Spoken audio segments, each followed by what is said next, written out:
Welcome students. In this video again we are going to take up certain programs based on function from where we left in the last video. Next question is write a program to print the sum of the following series. You have already done this kind of programs earlier, but here you will see that we will be performing the sum of this series with the help of certain user defined functions. Okay, so the first function is fact function, which has to receive a number as parameter and return its factorial. So whenever in this series we will need to take out certain factorial of a number, then in that case we are going to make use of fact function. And then sum function is there, which has to receive the value of n and x as per this series, okay, and then return the sum of the series. So let us see how to do this program. Here you can see that first of all I have taken input for x, that is the value of the variable x in the series, and n, and these are stored in a and b respectively. Now these are sent to the sum function, and in the sum function what is happening? A and b are received as parameter and stored in x and n respectively. Okay, they are sent as argument, a and b are sent as argument and received in x and n respectively. Then we are initially taking the variable s as 0, clear, and then we are running a loop from 1 to n plus 1. Okay, so what will happen? As per the series, you can see that series says x plus x square upon 2 factorial plus x cube upon 3 factorial this way. So first term can be assumed to be x raised to power 1 upon 1 factorial. So we are running a loop for generating this 1, 2, 3, 4, which has to become the power of x as well as whose factorial has to be calculated. So that is why we are running a loop from 1 to n plus 1. Okay. And what will happen? After this, according to the series, x raised to power 1 upon 1 factorial has to be done. So that 1 is stored in j. First of all 1 will be assigned, then 2 will be assigned, this way values will be assigned, and we will calculate x raised to power j and factorial of j. Factorial of j is calculated by this function. Here you can see that the value of j is received in p, and then we have kept initially f as 1. You already know how to calculate the factorial of a number. Okay, so this way I calculated the factorial and then returned. This returned value will come and replace this function call statement. Okay, and x raised to power j is already calculated. So in the initial case, x raised to power 1 upon 1 factorial is calculated and got added in s, whose initial value was 0. Then in the second case what will happen? J will be assigned the value 2. Clear? So what will happen? X square upon 2 factorial will be calculated and added to s. So this time s is not initially 0. Now this time s is x raised to power 1 upon 1 factorial. It already has this value. Then x raised to power 2 upon 2 factorial will be added. Then next time x raised to power 3 upon 3 factorial will be added. So this way sum will keep on getting added to s, and then we are returning s, and this s will replace this function call statement, that is sum a comma b, and you will get the final sum. So let us now see the output of this code. See,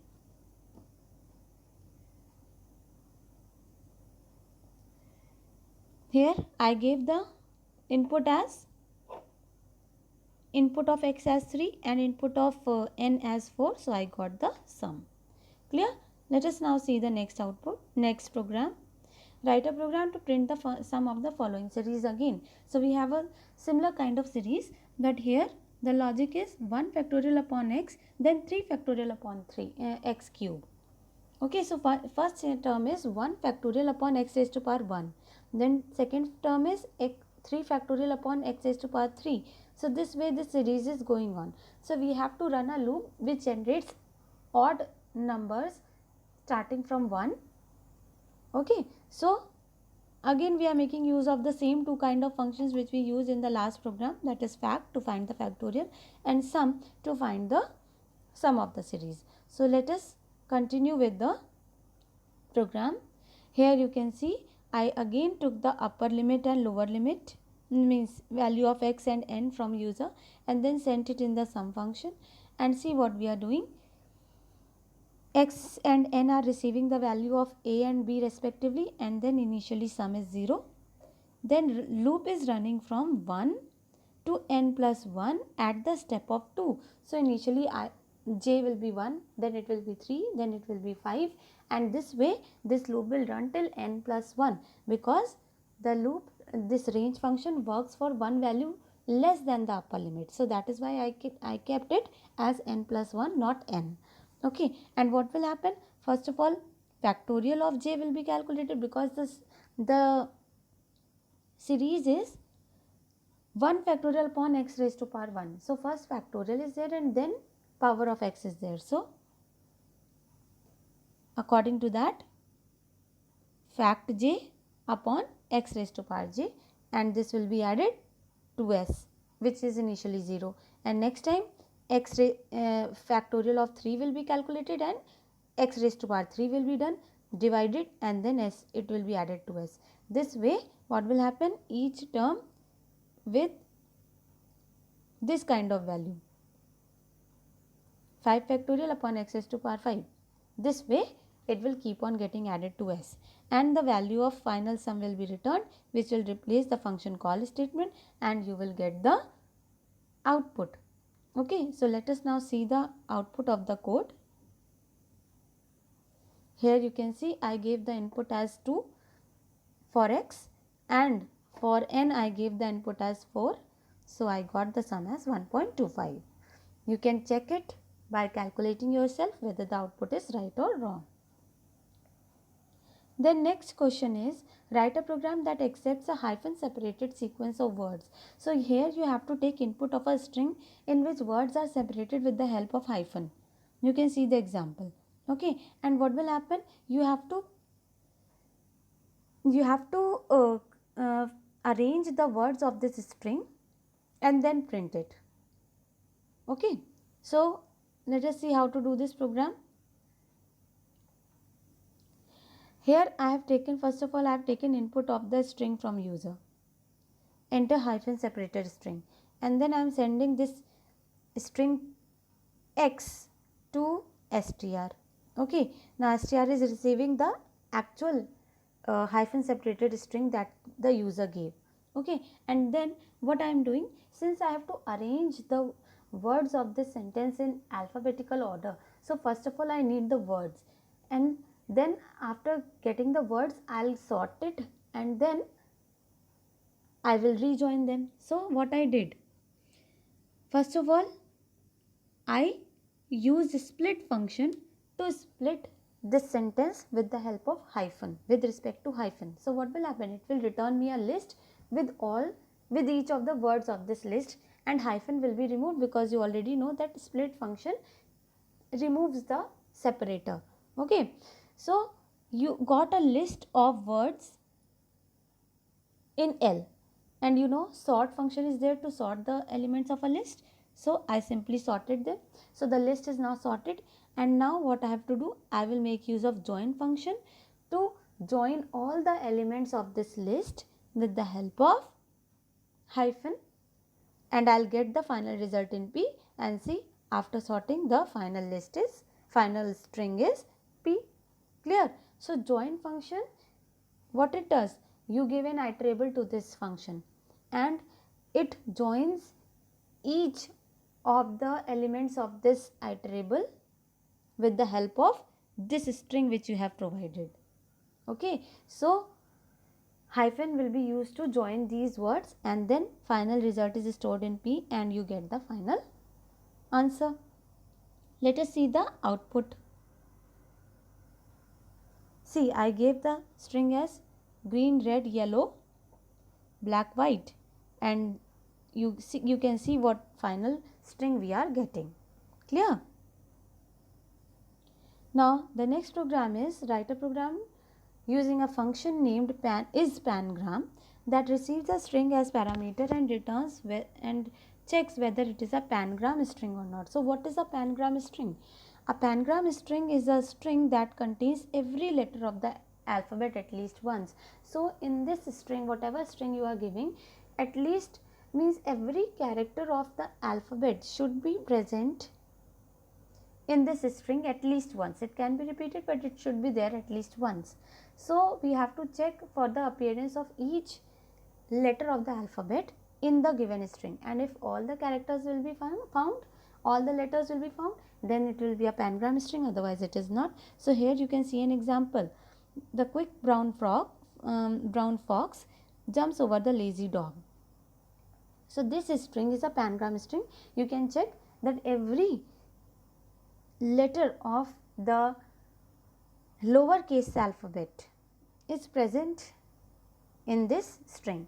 Okay, so what we are going to do is, we are going to keep this program a little bit short by considering that all the characters of the string are in small letters, and if in case user does not give me small letters, then I'll first of all convert it into small case, means lowercase, and then I'll check whether it is a pangram string or not. So how to do this program? See, first of all I took the input of a string from user, okay, and stored it in X, and then I converted X into lowercase and stored it in M, and then I am sending M to the function. Clear? Now children, here string module is not needed. I was doing it with some other logic first, so I wrote it, but it is not required here because there is a element of a string module which can be used to perform this program. So since you haven't studied that particular constant which I wanted to use here, so there is no need of this string module here. So M is getting received in str. Then I am storing all the letters of lowercase alphabet, okay, in P in the form of a string. Clear? For this purpose only there is an element of a string module which can be utilized, that we will study later. So for now let it be. So what we are doing, we are assigning one character of P in I. First of all A will be assigned, then B will be assigned, then C, D, E. This way elements will be assigned to I, and I am checking if I is not in str. As soon as I find that any of the values of I is not present in str, it is done that it is not a pangram string, and we suddenly break so that we may not enter the else clause. And if all the values assigned to I were found in my given string, then it is a pangram string. So you will terminate from the loop as soon as all the character till Z have been assigned to I and checked they are present in the string or not, and as soon as the loop ends, you will jump to the loop else clause and it will return pangram string. Okay, so we got the answer. Clear? So simply what we are doing here, we are